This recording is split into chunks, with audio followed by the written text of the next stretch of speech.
¡Hey, trotamundos! ¿Qué tal? Yo soy Kurenai y aquí venimos a hablar de libros.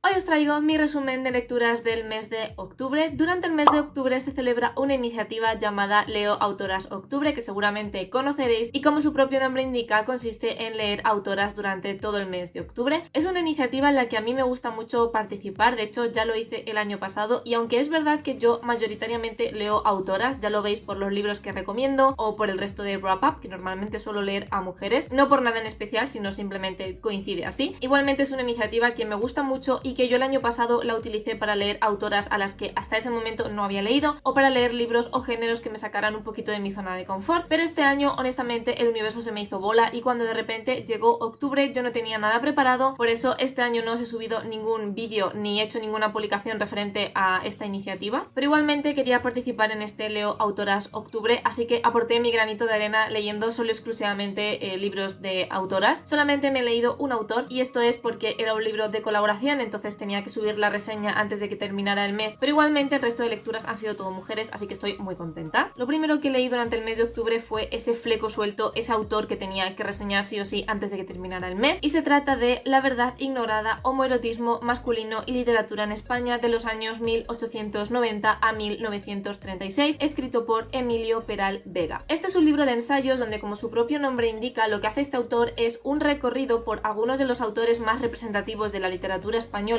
hablándonos sobre el homoerotismo implícito en sus obras. Este fue un ensayo que a mí particularmente me chocó bastante, porque una de las carreras que cursé en la universidad fue Filología Hispánica.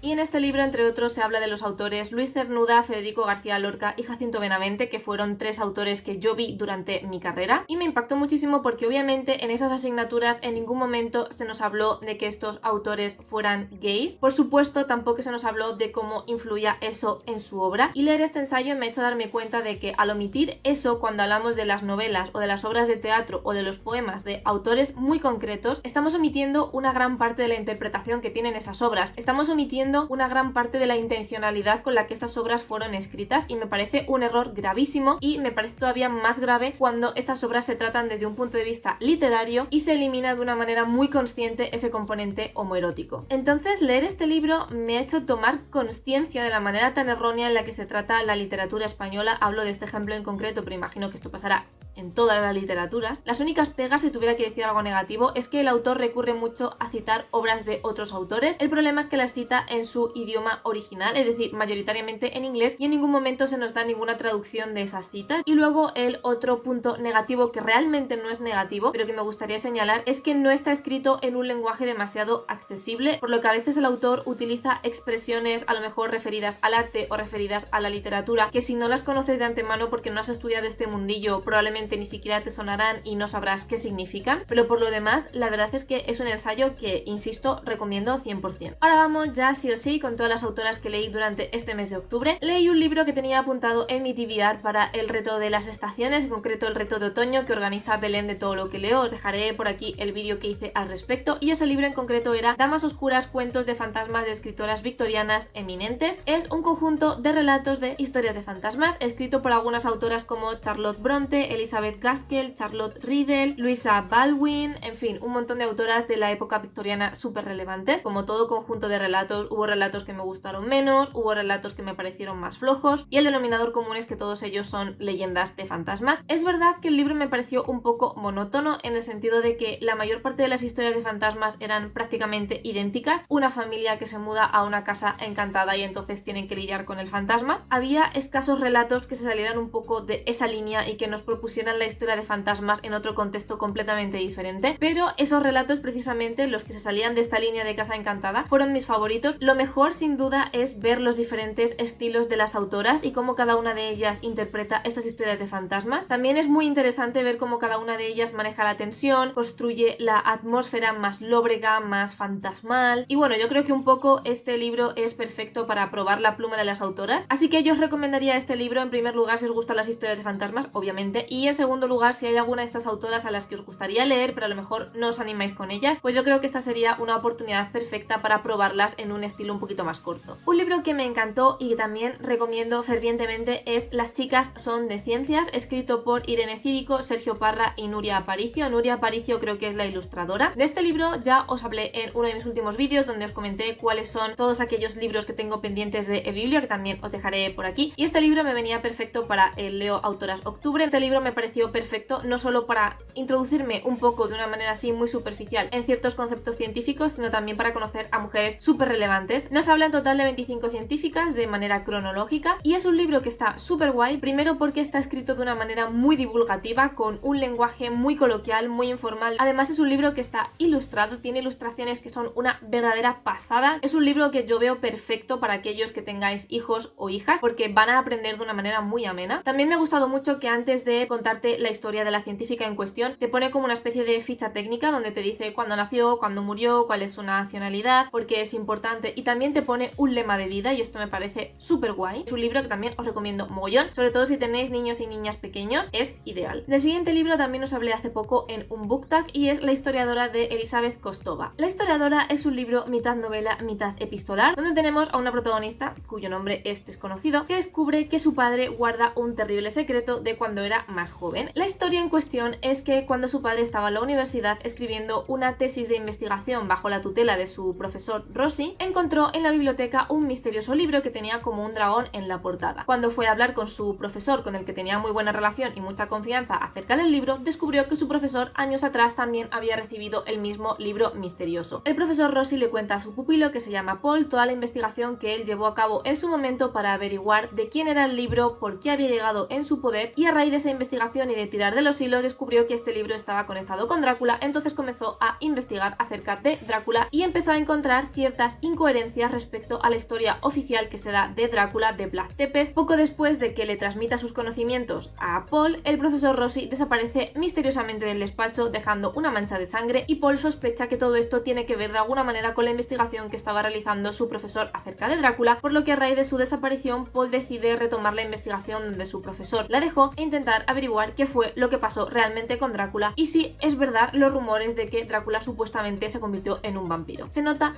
muchísimo que esta autora ha investigado todo lo que hay sobre el mito de Drácula, sobre Vlad Tepes y sobre toda la historia que hay detrás de esta figura. También en este sentido es un poco abrumadora, pero lo cuenta de una manera tan amena y tan interesante que a pesar de toda la cantidad de información que te da, en ningún momento se te hace pesado. Al fin y al cabo es una novela histórica donde todos los personajes que aparecen son historiadores, entonces es normal que la historia tenga muchísimo protagonismo. Aún así tengo que decir que es un libro denso, pesado, que tienes que leerte con calma, que sí que es una historia muy interesante, pero aún así, si no sois mucho de historia, como es mi caso, pues obviamente no podéis evitar que se os haga pesada en ciertos puntos. Ahora bien, mi gran pero fue la resolución final, porque el misterio que se construye a lo largo de toda la novela plantea una serie de cuestiones muy interesantes que hace que el misterio vaya escalando. Además, a todo esto se le une un cierto elemento paranormal, lo cual tiene sentido porque sigue siendo una novela de vampiros, pero la resolución final me pareció como muy absurda. Es verdad que en este caso no tenía ni idea de cómo iba a terminar el libro, o sea, es un libro que según vas leyendo dices, no sé exactamente a qué conclusión te van a llegar todas estas investigaciones, así que no tenía una idea preconcebida de cómo iba a terminar, pero cuando llegó el final me quedé en plan, en serio, me has construido una novela de 800 páginas para esto. No sé, como que me sentí muy decepcionada, quizá porque no era lo que me esperaba, y eso que no me esperaba nada, pero desde luego lo que ocurre al final era lo último que podría haberme imaginado. También es una novela que por razones obvias bebe muchísimo del Drácula de Bram Stoker, así que yo creo que si sois fans de esta novela, os gusta el mito de los vampiros y si además os gusta la novela histórica, os va a gustar, pero ya digo que aunque tiene ese toque sobrenatural, insisto en que es sobre todo novela histórica. Mi siguiente lectura fue El ciclo del eterno emperador, la última novela de Laura Gallego. La leímos en un club de lectura que organicé con Rebeca de Un Libro Más, club de lectura en el que, por cierto, para cuando se publique este vídeo ya habremos decidido cuál va a ser nuestra próxima lectura, así que estad atentos a nuestras redes sociales para cotillear cuál va a ser la próxima lectura del club, por si queréis uniros, que quizá estéis a tiempo todavía cuando esté subido este vídeo. En esta novela tenemos al eterno emperador que gobierna el reino de Aquidavia antes de morir y volver a reencarnarse en otro bebé. Tras la muerte de cada encarnación, miembros del Consejo Imperial tienen que ir a buscar cuál va a ser el bebé en el que el emperador ha renacido y ponerle en el trono y educarle para para ser gobernador hasta que su cabello encanezca, lo que ya significa que ha adquirido sus poderes y que puede comenzar a gobernar. La nueva emperatriz de este ciclo se llama, y voy a leer el nombre porque es imposible decirlo del tirón, Pintane Lalalandali, y desde que la cogieron desde pequeñita ha estado preparándose para ser la emperatriz. Por otro lado tenemos a Kellan, que es un muchacho completamente normal que vive en un pueblo con su familia y al que llaman el niño de la larga noche, y es que nació justo el mismo día que nació la emperatriz, y la larga noche es el periodo que transcurre desde que muere el último emperador hasta que vuelve a reencarnarse, y un día a Kellan le ocurrirá algo que hará que su vida se ponga patas arriba y que por ciertas circunstancias del destino su vida termine estando unida a la de la futura emperatriz de Akidavia. En esta novela tenemos los capítulos narrados de manera alternativa por Kellan y por Binta, voy a llamarla Binta porque su nombre es imposible. En la parte de Kellan él nos va narrando cómo vive con su padre de una manera muy modesta en su pueblecito, y en la parte de Binta ella nos va contando cuál es su proceso de aprendizaje para convertirse en emperatriz, cuáles son sus preocupaciones, los chanchullos un poco que hay en el palacio, etc. Para mí sabéis que Laura Gallego siempre es un win-win, y obviamente esta novela no me ha decepcionado en absoluto porque Laura Gallego nunca decepciona, pero sí que tengo que decir que no es de sus mejores novelas, o al menos no es para mí de mis favoritas, principalmente porque tira un poco más al rollo middle grade, y lo último que leí de ella fue Guardianes de la Ciudadela, y en ese sentido me gustó mucho más Guardianes porque es mucho más madura, mucho más adulta que lo que es el ciclo del eterno emperador. Por otro lado, me gustaron mucho más los capítulos narrados desde el punto de vista de Binta porque me interesaban mucho más los chanchullos políticos y todas las movidas que se gestaban en el palacio que lo que le ocurría a Kellan, incluso cuando tenemos como esa especie de detonante a raíz del cual la vida de Kellan y de Binta termina estando relacionada, y entonces en la parte de Kellan comienza a haber un poco más de misterio, de acción y de intriga. Igualmente me seguía interesando más la parte de Binta que la de Kellan, entonces en ese sentido me pareció que el libro flojeó, al menos para mí, un poco. Lo que más tengo que destacar de este libro es el estilo de la autora, se nota muchísimo la evolución de Laura Gallego, es una delicia leer esta novela. El libro también se lee súper rápido, se lee en un suspiro. Es un libro también que tiene muchos momentos que son predecibles, llega un punto en el que te haces tus teorías y en el que más o menos empiezas a deducir qué está pasando con Binta y qué está pasando con Kellan. En ese aspecto es bastante predecible, el final también es predecible, llega un momento en el que sabes perfectamente cómo va a terminar, pero aún así, aunque el final sea predecible, es un final perfecto, es un final redondo, o sea, es un final que es el que yo le habría dado a esos personajes y a esa historia si yo la hubiera escrito. Y bueno, en general he de decir que aunque no es de mis libros favoritos de Laura Gallego, es un libro que disfruté muchísimo porque siempre es una gozada leer a esta autora, y si no habéis leído nada de ella, yo os recomiendo empezar por aquí porque es un libro autoconclusivo, porque es un libro que está súper bien escrito y porque creo que es una muestra perfecta del tipo de historias, de narraciones y de personajes que construye esta autora. Seguimos con Princesa Mecánica, la tercera y última parte de la trilogía de los orígenes de Cazadores de Sombras de Cassandra Clare. De esta tampoco os puedo hablar mucho, solo que como ya sabéis es una relectura. Me gustó muchísimo, tanto como la primera vez que lo leí, me volví a emocionar en los puntos en los que me tenía que emocionar, volví a llorar en los puntos en los que tenía que llorar, pero es verdad que hubo una parte que ya no me gustó tanto, que no la disfruté tanto como en su momento, y es todo el drama romántico. Yo, cuando me la leí, no sé qué fue, hace 10 años más o menos, yo estaba súper living con el drama romántico que tienen estos tres libros, no sé, era una dinámica de personajes que en su momento me encantó, pero ahora mismo ya en la adultez me queda exagerado. Esta novela tiene discursos que son muy empalagosos, discursos que son excesivamente dramáticos, movidas que se podrían haber evitado si hubiera habido un mínimo de comunicación entre los personajes. No sé, a la Kurenai de hoy en día le parece una manera muy exagerada de retratar el amor, y ese es el único pego que le pondría a este libro. Por lo demás lo disfruté como la primera vez y me dejó ese vacío en el pecho que me deja siempre Cassandra Clare con sus finales de saga. Mi peor lectura del mes de octubre fue sin duda La princesa de espinas de Intisar Kanani, que es primera parte de trilogía. Yo con este libro iba con las expectativas muy altas porque solo había escuchado reseñas buenas, solo había visto buenas notas y me encontré con una de las novelas más aburridas que me he leído en este año. Se supone que esta novela es un retelling de La chica de los gansos o algo así, no sé qué cuento es, al parecer es un cuento famoso, yo nunca he escuchado hablar de él ni tenía ni idea de que era un retelling, pero bueno, para que lo sepáis. Y tenemos como protagonista a la princesa Alira, que es una princesa, ¿cómo decirlo?, que no es guapa, no es atractiva, no tiene carisma, no tiene nada, ¿vale? Tiene horchata en las venas y entonces pues es despreciada por todo el mundo porque es como que nadie la ve y todo el mundo pasa de ella como si fuera una planta. Entonces un día de repente llega el rey de un reino vecino y le dice que quiere que su hijo se case con esa muchacha. Claro, todo el mundo flipa porque este señor tiene interés en casarse con esta muchacha. Pero bueno, el caso es que la madre está súper contenta porque es una alianza que a todos les viene bien políticamente y tal, entonces dice sí, llévate a la niña porque yo aquí la niña no la quiero para nada porque es que me cae fatal. Sí, a la señora le cae fatal su propia hija. Total, que Alira, como ya he dicho que no tiene sangre en las venas, pues dice que sí a todo porque es súper sumisa, ella hace lo que le mandan y se va al reino vecino a casarse con el príncipe. ¿Qué pasa? Que las cosas no salen como ella se cree y entonces de repente aparece una bruja que le dice: tú no puedes casarte con ese muchacho porque a mí no me da la gana y ya está, pero se va a casar con ese muchacho esa otra muchacha de ahí, que es tu enemiga acérrima de la infancia y que te odia. Entonces la bruja lo que hace es un encantamiento en el que intercambia los cuerpos y en el cuerpo de la princesa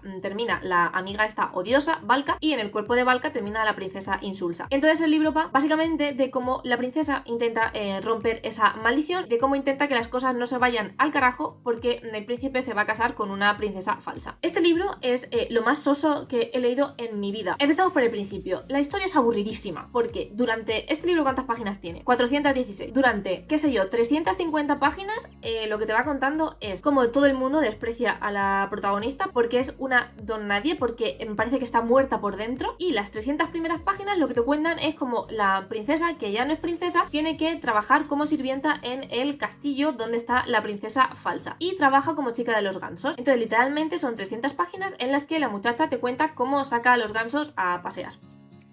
Y ya está. Y cómo habla con un caballo. Porque no tiene amigos. Entonces su único amigo es un caballo que habla. Y ya está. Y cómo ella en su mente y en su pensamiento intenta hacer planes para ver cómo puede deshacerse de la maldición, pero planes que nunca lleva a cabo porque, como ya he dicho, no tiene sangre en las venas. Y ya está. Es que no tiene más trama. Yo estaba leyendo el libro y os puedo asegurar que esta autora escribió esta novela muerta. Porque, de verdad, o sea, es que creo que en mi vida he leído un libro con tanta falta de sentimiento. O sea, es que es una historia que no transmite absolutamente nada. Se supone que la protagonista tiene que darte pena porque todo el mundo la desprecia. Pero es que no me da pena ninguna, porque yo también la desprecio. Quiero decir, es que es una muchacha que no tiene carácter de ningún tipo, que es la cosa más sumisa que he conocido en mi vida. O sea, es que tiene el mismo sentimentalismo que una alpargata. No sé, es un personaje muy aburrido. Y si encima la manera que tiene de escribir la autora también es aburrida, porque te está contando las mismas cosas en bucle, porque la muchacha también es verdad que no hace nada aparte de cuidar de los gansos, es que en general toda la novela ha sido aburridísima. Los personajes secundarios sufrían y me daba absolutamente igual. O sea, es que os juro que este libro no me ha transmitido absolutamente nada aparte de indiferencia. Todos los personajes me eran indiferentes, la trama me era indiferente, lo que estaba ocurriendo es que me daba absolutamente igual. Y es que los personajes están tan mal construidos, son personajes que son tan planos, que no tienen evolución, que no tienen desarrollo, no puedes empatizar con ninguno. Lo que le pasa a los personajes te da absolutamente igual. Te da igual que la trama vaya por aquí o que la trama vaya por el otro lado, porque es que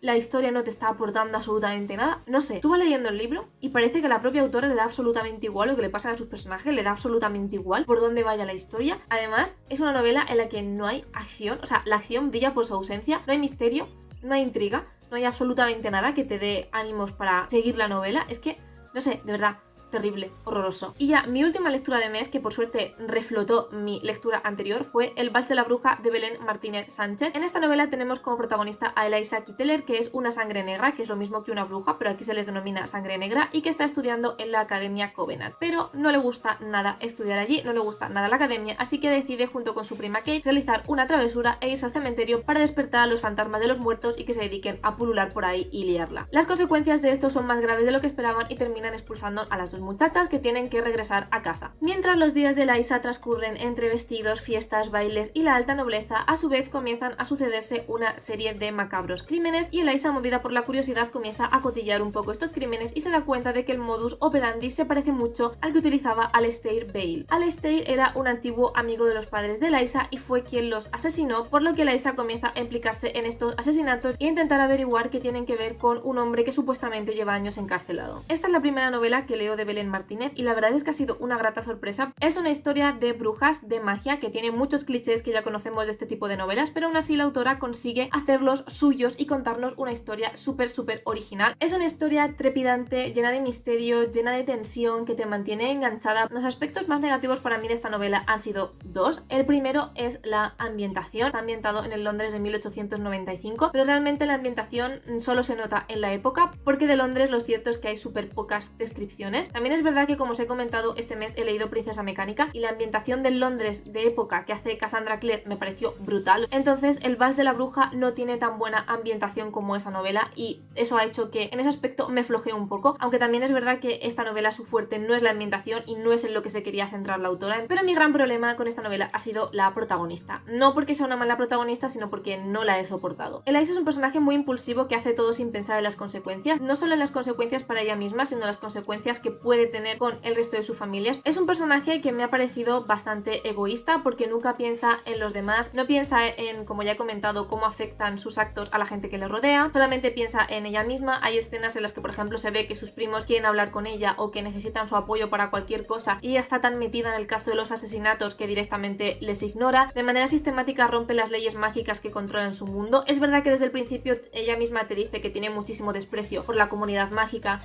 porque es verdad que sus reglas son muy tradicionales, son muy estrictas y todo lo que tú quieras, y yo entiendo que tenga esa faceta rebelde de no me gusta estas reglas así que voy a ir en contra de ella, pero es verdad que muchas veces que te das cuenta de que el personaje rompe las reglas simplemente por el placer de romperlas, no porque tenga realmente ningún motivo para ello. Por todo eso, Elise es un personaje que no me ha caído bien, que no me ha gustado. Y luego ya lo último que tengo que criticar, entre comillas, de esta novela es que me ha pasado un poco lo mismo con el personaje que estaba detrás de los asesinatos, porque siento que los motivos del villano para hacer lo que hace son motivos estúpidos, son motivos también egoístas y son motivos de niñato. No te esperas para nada quién es el malo final, quién es el asesino final, o sea, en ese sentido chapo por la autora porque es que no me lo vi venir, pero ni de lejos. Pero claro, cuando te cuenta el típico discurso, ¿no?, que te da el malo siempre cuando le descubres el por qué ha hecho lo que ha hecho, a mí se me quedó una cara de imbécil de, en serio, este es tu argumento, has estado matando a no sé cuánta gente y torturando a no sé cuánta gente por esta gilipollez. No sé, esto ya es de ser un poco tiquismiquis, lo reconozco, esto y lo de la ambientación, pero bueno, fueron pequeños detalles que hicieron que yo un libro que pensaba ponerle 5 estrellas, al final le pusiera, no sé si al final le he puesto 4 o 4,5, lo estaréis viendo por pantalla, pero bueno, al margen de esto, es una autora a la que tengo muchísimas ganas de volver, porque me ha gustado mucho su novela, quiero leer más de ella. Si os gustan las novelas de brujas, la tenéis que leer, porque es súper original, engancha un montón, está llena de acción, me parece que es un libro de brujas que está fetén, excepto por las cosas que os he comentado.